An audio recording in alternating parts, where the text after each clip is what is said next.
Have you ever had a puzzle where you did not have all of the puzzle, the picture of the puzzle, but you had all the pieces?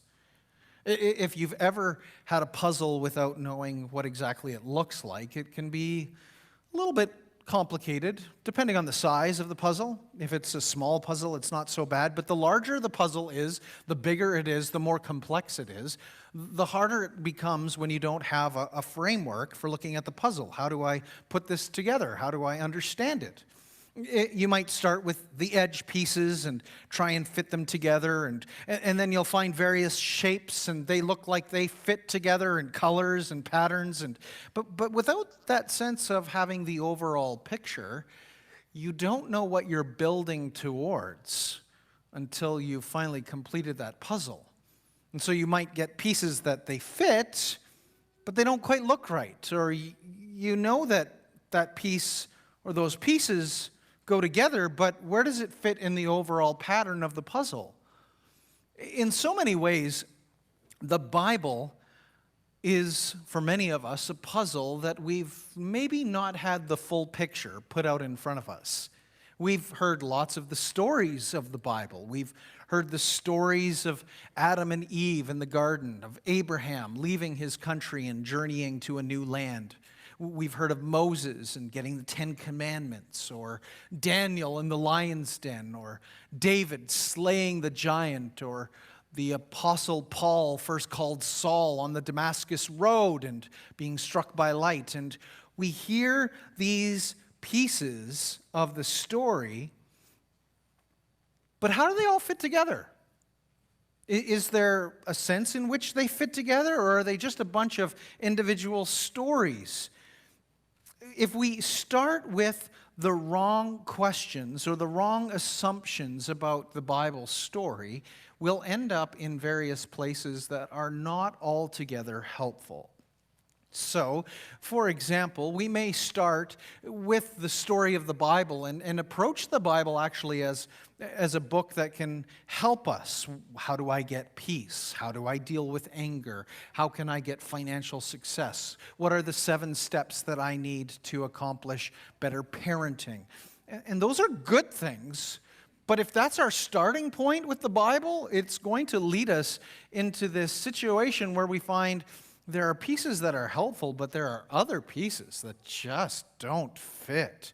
And we'll avoid them, and we'll find it difficult. And then when we're encouraged to read through the Bible, we'll feel like, oh, another genealogy. Oh, another list of rules. What's with these unclean and clean regulations? Or we could approach the Bible as though it's got some sort of moral structure, that it's primarily driving us to live in a certain way. And so some people have taken the word B-I-B-L-E, Bible, and they've labeled it as basic instructions before leaving earth. Well, that's wonderful. That's a great idea. But if that's what we're going to think that the Bible is primarily about, then suddenly we'll find that there's complicating factors here. Like, what do I do with these commands about not touching a skin of an unclean animal or touching anything that's dead? How does this relate to morality and what I want so that I can leave earth and be with God? Or we might approach the Bible thinking, well, there are all these stories of great heroes. Abraham, a man of faith. Or David, who slays the giants. Or Daniel, we ought to dare to be a Daniel who can endure the face of persecution and endures the lions. But then what we find is that suddenly all of our heroes have flaws. Abraham isn't quite so much a man of faith at times, it appears, especially when he's calling his wife Sarah his sister and not protecting her. Or David, who's a man after God's own heart, yet stumbles deeply in his own moral pursuits. And our heroes have flaws. And so if we approach the Bible as though it's a self-help book or for morality or for heroes, we'll find that there are rules that we just can't live up to or we don't understand, or heroes that are flawed, or there are things that just are not so helpful in our pursuit of self-help. The Bible, however, is one grand story. It's the story that begins with the very beginning, even before the beginning, and it ends at the end of time. And it is the story, the true story, the history of everything. It encompasses everything. And in this book that we have received, there are many things that we need to see. And so this morning, what I want us to see, we're going to read the passage here in Luke, and then I want us to see three things that are drawn out from the experience of the disciples on the road to Emmaus, and then three implications for us this morning so that we can grow not only in the story of the Bible, but why it's important to know it. So let's read together from Luke chapter 24. I'll begin at verse 13. That very day, two of them were going to the village named Emmaus, about 7 miles from Jerusalem. They were talking with each other about all these things that had happened. While they were talking and discussing together, Jesus himself drew near and went with them. But their eyes were kept from recognizing him. And he said to them, "What's this conversation that you're holding with each other as you walk?" And they stood still, looking sad. Then one of them, named Cleopas, answered him, "Are you the only visitor in Jerusalem who does not know the things that have happened in these days?" And he said to them, "What things?" And they said to him, "Concerning Jesus of Nazareth, a man who is a prophet, mighty in deed and word before God and all the people, and how our chief priests and rulers delivered him to be condemned to death and crucified him. But we had hoped that he was the one to redeem Israel. Yes, and besides all this, it's now the third day since these things happened. Moreover, some women of our company amazed us. They were at the tomb early in the morning, and when they did not find his body, they came back saying that they had seen a vision of angels who said that he was alive. Some of those who were with us went to the tomb and found it just as the women had said, but him they didn't find or see. And he said to them, "O foolish ones, and slow of heart to believe all the prophets have spoken. Was it not necessary that the Christ should suffer these things and enter into his glory?" And beginning with Moses and all the prophets, he interpreted to them in all the scriptures the things concerning himself. So they drew near to the village to which they were going. He acted as if he were going farther, but they urged him strongly, saying, "Stay with us, for it's toward evening, and the day is now far spent." So he went in to stay with them, and when he was at the table with them, he took the bread and blessed it and broke it and gave it to them. And their eyes were opened, and they recognized him, and he vanished from their sight. And they said to each other, "Did not our hearts burn within us while he talked with us on the road, while he opened to us the scriptures?" And they rose that same hour and returned to Jerusalem, and they found the 11 and those who were with them gathered together, saying, "The Lord has risen indeed and has appeared to Simon." Then they told what had happened on the road and how he was known to them in the breaking of the bread. So I want us to see three things here this morning about why this is all important for us and how this really sets up what I'll call a hermeneutical key. In other words, just how do we interpret and understand the Bible as a whole? And I want us to see three things. First of all, I want us to understand the Bible story. So let's set the context here of what's just gone on. So these two disciples are returning from Jerusalem to probably Emmaus. We're told it's a 7-mile journey, so they're making this long trek back, probably to home. And as they're on their way, the weekend has been an absolutely crazy weekend. It's been full of events. It's been full of news. It's been the death of Jesus and now the empty tomb, and they've heard all about this. The headlines have been going in CNN all weekend long. And as they're walking along, Jesus joins with them on the journey back to Emmaus. And as they're journeying, he asks them, "What are you talking about? What's going on?" And they're dumbfounded. Haven't you been watching the news? Didn't you get the hits from Twitter? Hasn't everything been just flowing to you constantly with this stream of news? And Jesus asks them what's gone on. And so they recount the story.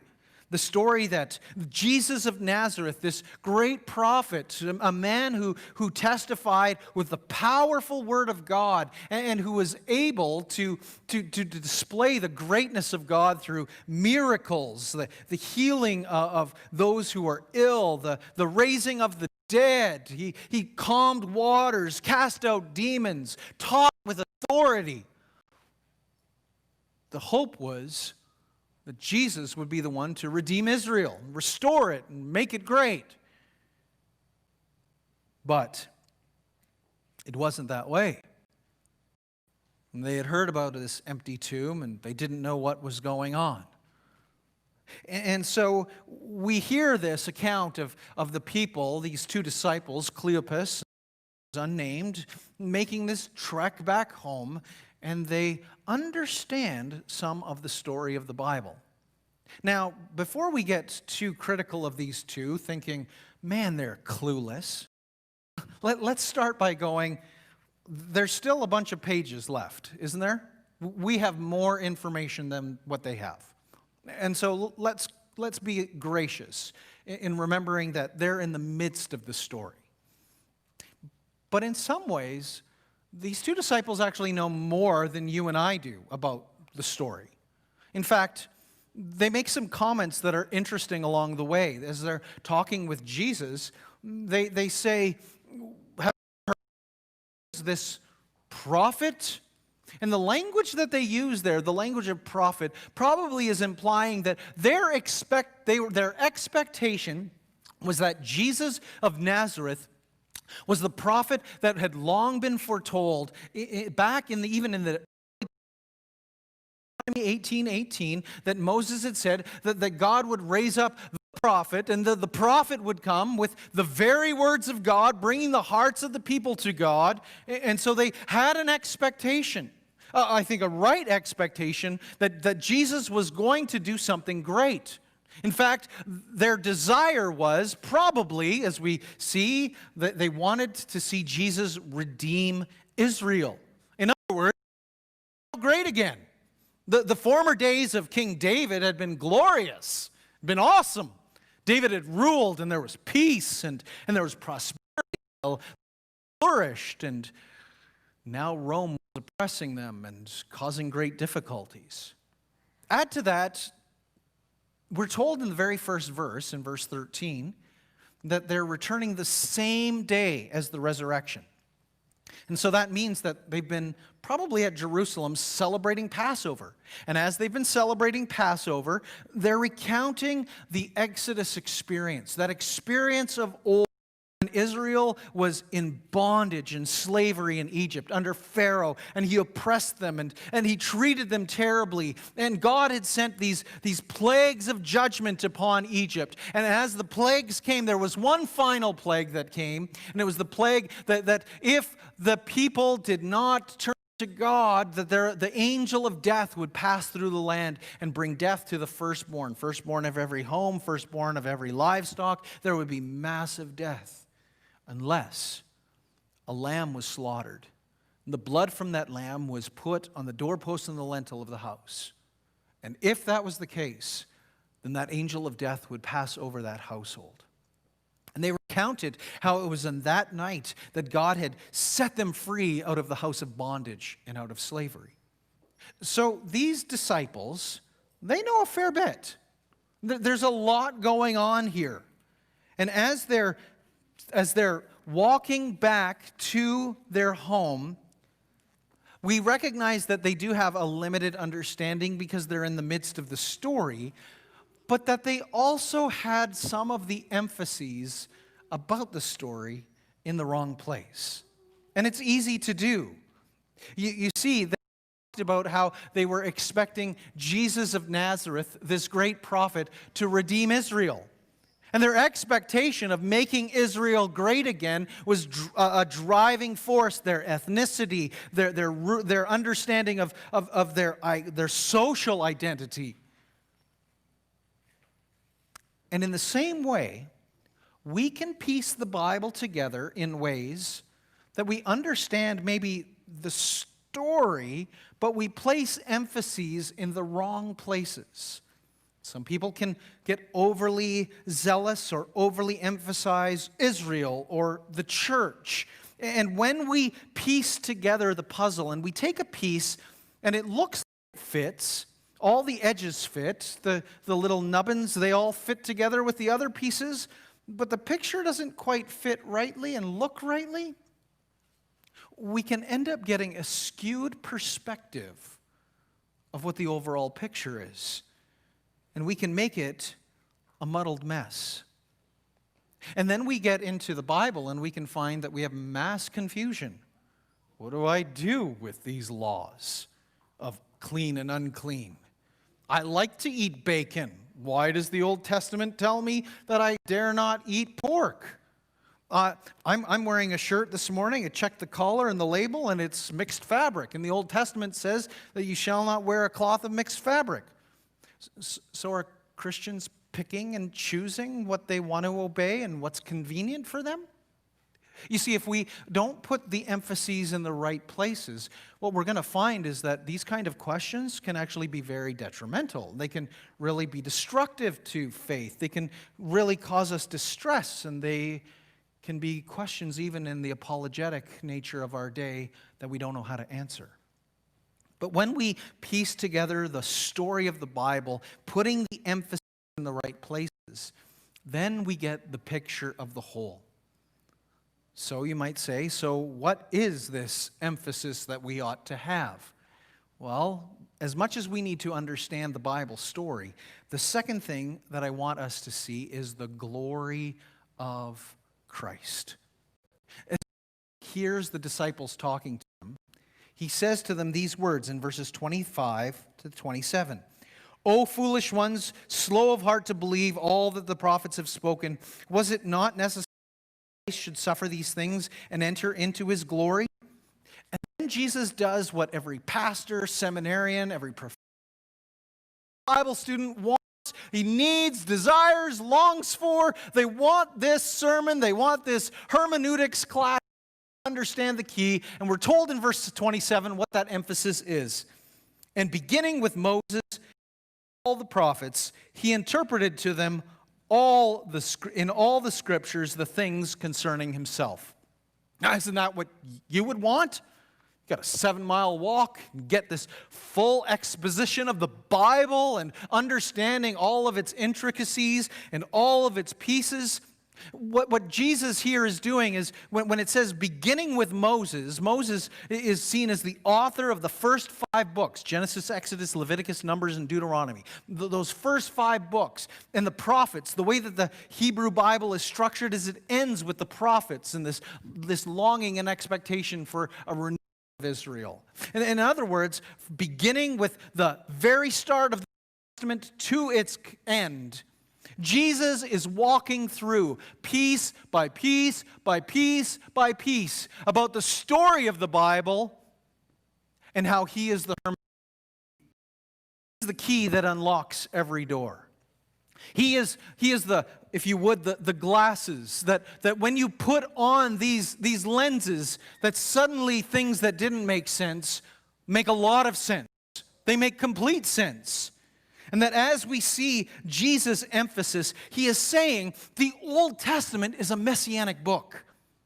And from its very beginning to the very end, it is anticipating a Messiah who's going to come and do his great work of rescue and deliverance.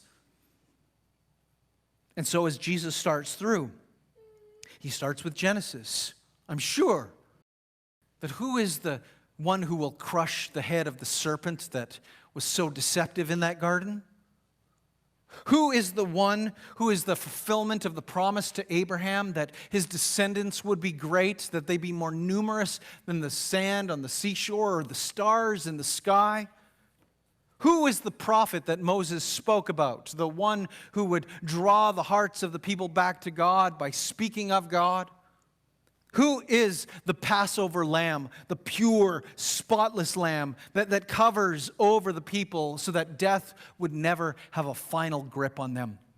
Who is the dwelling place of God that now dwells with man, that God is very near to the heart of humans? What is the purpose of the law and all of its rules and regulations? What's its goal? Where's the sinless priest who could offer a sacrifice and then sit down and be finished, all his work? Where is the suffering servant that will deliver Israel out of all of her sins? And where is the king that David was promised, the descendant who would sit on his throne forever? You see, when Jesus begins to walk through the Scriptures, what we hear about from Jesus is what the apostles took and understood and began to interpret the whole Bible, so that when they read that the whispers of the Old Testament become the shouts of the New, that the shadows of the old become the light of the new covenant, that the blurriness that existed in the types and shadows beforehand are now realized in clarity and are in full focus. The Bible, you see, is God's rescue plan. And while it starts with whispers and shadows, when you put on the lenses, the Jesus lenses, suddenly those things start to make sense.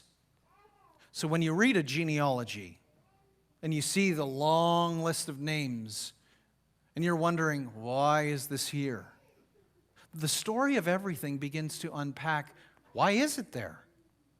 Or when you read about laws that you wonder, why do we obey this law but not that law? Why do we practice these things but not that? Then suddenly the Jesus lens takes that and puts it into a different focus. And what was confusing at first actually becomes quite clear. You see, the 66 books of the Bible, written by 40 authors, they are not a bunch of individual pearls on a necklace that have no relationship to one another, strung together. They look beautiful when they're all together, but they'd be beautiful all by themselves. No, they're strung together not as individual pearls, as a tapestry that's woven all together. And it's painting one big, clear picture. A very clear portrait, a story, 66 books, 40 authors, one story, one plan, one purpose. And if we get this and we understand it, as Jesus says, the hermeneutical key is how he is the center of it all. The beginning with Moses, and then going through all the prophets, how he is the fulfillment of it all. He is the interpretive grid, and he unlocks the door, and he enables us then to read the Bible in a fresh and new way, which is why the Apostle Paul will say to the Ephesians in Ephesians 1:10 that Christ is, he has revealed and made known to us the mystery of his will, verse 9, according to his purpose, which he set forth in Christ as a plan for the fullness of time to unite all things in him, things in heaven and things on earth. In all of history, the story of everything is being summed up, realized, founded. Its goal is met in Jesus. Leading there, pointing there, directing there, moving there. And so when we read the Bible with the Jesus lens, we ought to have this expectation of seeing the glory of Christ. Every page whispering, pointing, revealing his name. And so we can sum up the Bible story with probably 4 little phrases in one sentence. The Bible is the true story of God's people by God's Son who will take them to God's place. The Bible is the story, the true story of God's deliverance of God's people by God's Son who will take them to God's place. And if we keep that big picture in mind, all of the story is moving, culminating towards a goal. And when we understand that goal rightly, then as we put the emphases in the right, then what that will do is not only will we see the glory of Christ, but the final thing is that we will delight in the living God. You see what happens for these disciples on the road to Emmaus? As they get to Emmaus, as they get to their place, they urge Jesus to stay with them. Like he's going to go on. And they say, stay with us. It's getting late in the day. And they invite him in, we're told. And as they do that, we're told in verse 30, when he was at the table with them, he took the bread and blessed it and broke it and gave it to them. And their eyes were opened. They recognized him, and he vanished from their sight. And they said to each other, did not our hearts burn within us? Talk to us while he opened to us the Scriptures. And here's what understanding the Bible story with the Jesus lens does, is it inflames the heart. It causes a worship. It causes us to delight in the resurrected King, the one who is alive and living, the powerful one. And that as the powerful living God who comes and who, as Gary read in John 1 this morning, the Word becoming flesh and tabernacling, dwelling among us, we see His glory, the glory of the one and only, full of grace and truth. And so the 66 books with 40 authors, they tell one story. It's the story of God from beginning to end. The story of God revealing how all things are being realized in Jesus Christ, how all things are coming to Jesus Christ, that all things find their purpose and meaning in Jesus Christ, that their destination, their goal is Jesus. And so as we read through the Christ lens, the whispers become shouts and the shadows become light. And suddenly the Bible opens up to us a world of wonder, that we find that there is more and more and more to discover about who God is and who I am as I relate to Him. And it will cause our hearts to burn within us. But that means that there's a couple of implications about why it's so important for us to know the Bible story. 3 implications about why it's important to know the Bible story. First, I want us to see that as we know the Bible story, it enables us to delight in the gospel of salvation. In the book of Galatians, pretty simple one in some ways. The story of the Bible got messed up. It was being taught in a wrong order, in application.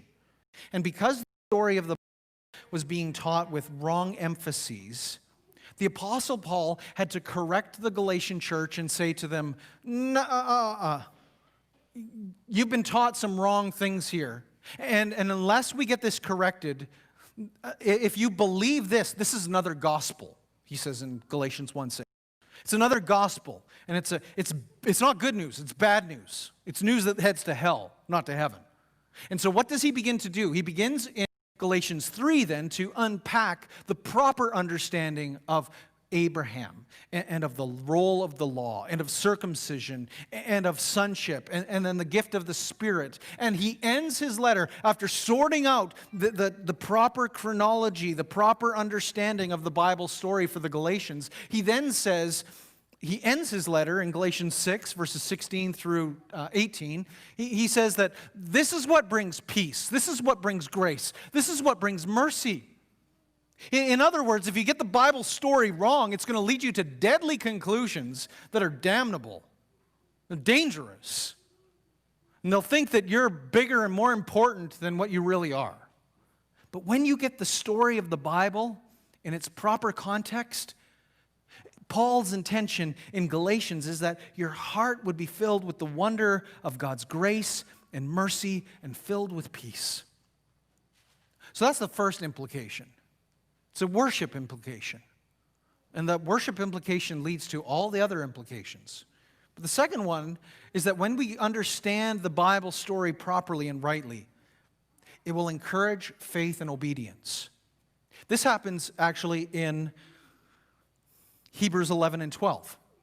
In Hebrews 11, the writer of Hebrews, he goes through and he traces person by person in the Old Testament. And he shows how they were people of faith, people who trusted in God, who faced trials, who endured difficulties and hardships. And by facing and enduring those hardships, comes of Hebrews 11, he commends all these people for their faith. And then he begins chapter 12 saying, therefore, since we have been surrounded by such a great cloud of witnesses. Well, who are those witnesses? What's this cloud of witnesses? It's all the people of Hebrews 11. All those people stand as a testimony to God's saving power, giving them endurance, giving them faith in the face of trial. And then the writer of Hebrews, he says, since we have all of these witnesses who are surrounding us, they're cheering us on, we ought to run the race that's before us with endurance and perseverance. The race that's been marked out before us. And how can we run it? We can run it in the exact same way as the people of the Old Testament. All those witnesses, they had a God who was the author and perfecter of their faith. He is the writer of their story, and He's the one who brings it to completion. And the more that you know the story of the Bible, the more it encourages your own faith and your walk with God. You're encouraged to press on in the face of trials and persecutions and difficulties. And as you see the stories of how God is not just the author and perfecter of the story of Abraham and of Moses and of David and of Daniel, but He's also the author and perfecter of your story and of mine, it encourages faith. And finally, not only does knowing the Bible story cause us worship and faith, this ability to then on in obedience, but the final thing that we see is that it actually strengthens our Christian witness. When, you see, I didn't touch on this here, but when the disciples hear the story of Jesus and how He is the complete revelation of God, fulfilling all things, what do? And his friend, after they've had bread broken and their eyes are opened and they see Jesus, what do? It's evening. They've just had supper. They've just walked 7 miles from Jerusalem. They go back to Jerusalem. They get up that very night and go all the way back to Jerusalem to talk to the apostles, the 11, all of those who've gathered there, because they want to tell them, look at, Jesus is raised, He's living, and He's unpacked the entire Bible for us. And they just want to spill it all out there. And this is precisely what the Apostle Paul will do. The Apostle text, and as he's talking, what does he do when he needs to proclaim the gospel to, like in Athens, for example, in Acts 17? Acts 17, Paul enters this pagan city. They're very religiously tolerant. They've got all sorts of gods, all sorts of idols. They're more pluralistic than Western society. They've even got a god to the unknown God. Paul's distressed. And so what does he do with his distress? He starts with the Bible story. And he walks through the story of creation. The God who makes all things. There's an origin, there's meaning, there's morality, there's a destiny. And he lays that out and he shares the good news. We need that in our day too. Can you tell someone why the Bible's teachings about sexual ethics stand, but why we don't have to obey laws about, well, this mixed fabric here? Could you tell someone why you could eat pig meat? People say Christians just pick and choose. And a lot of the reasons why we feel impotent in our Christian faith and our witness, we don't feel confident in the public square, we don't know the story. We don't know how to put it together. But as we know it, as we understand it, suddenly what we find is that this story, all of these things, the puzzle and the implications of that puzzle are brought together. Have you ever seen those puzzles? I had to look this up this week because I knew what I was looking for, and I was looking all over online, but I didn't know what it was called. They're called photomosaic puzzles. Photomosaic puzzles, this isn't a great example, but a photomosaic puzzle, each individual piece is its own picture. And when you look at the individual puzzle piece, it's got a picture of something, a face, a scenario. But then as you begin to put all of those individual little pictures together, it forms a big picture, something greater, something more grand. And the Bible is like that. When we put together all of the individual little pictures and stories and laws and accounts and genealogies, what do we find? We find that the Bible is not just a bunch of pearls strung together without relationship, but a masterful picture woven displaying the glory of God. And as we find the story of everything in all of its glory and beauty, what I trust we will find is how we fit into that story. The story of everything, where you and I find our place to glorify and make much of Christ.